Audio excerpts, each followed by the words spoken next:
Bonjour à tous, bienvenue sur cette nouvelle chaîne de vidéos qui a pour but de vous initier aux subtilités de l'équitation en images.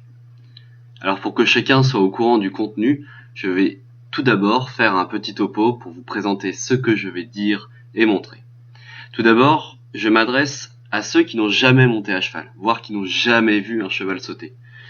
Pour vous, je vais faire au mieux pour vous intéresser au sujet, le rendre accessible et dynamique, pour qu'enfin vous puissiez avoir un avis critique quand vous regardez un cheval sauter. Car le problème est bien là. Que voir, que comprendre, comment sentir la relation entre un cavalier et son cheval, et bien d'autres questions auxquelles il faut apporter des réponses.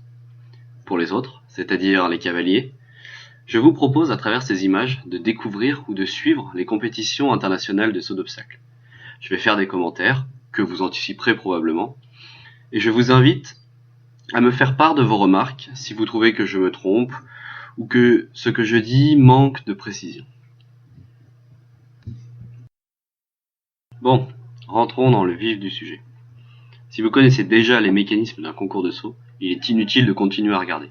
Sinon, voilà comment se déroule un parcours de saut d'obstacles. Tout d'abord, le cavalier attend son tour en bord de piste. Quand on lui ouvre la porte, il peut rentrer, et il attend ensuite une petite sonnerie, historiquement c'est un son de cloche, qui lui indique qu'il a 45 secondes pour prendre le départ. Prendre le départ signifie passer la ligne de départ qui se trouve juste devant le premier obstacle. Les obstacles sont numérotés et le cavalier sait, avant de rentrer en piste, le parcours. Je vous expliquerai dans une prochaine vidéo comment se déroule une reconnaissance de parcours. Donc le cavalier fait ce qu'il a à faire, puis saute le dernier obstacle et enfin franchit la ligne d'arrivée. Sont pris en compte les fautes qu'il a commises, barre qui tombe ou désobéissance du cheval, et le temps qu'il a mis pour faire son tour. Ensuite, il laisse place au cavalier suivant. Voilà, c'est fini pour cette première vidéo. On se retrouve dans la prochaine séquence dans laquelle je vous présenterai les premières notions de base du saut d'obstacle.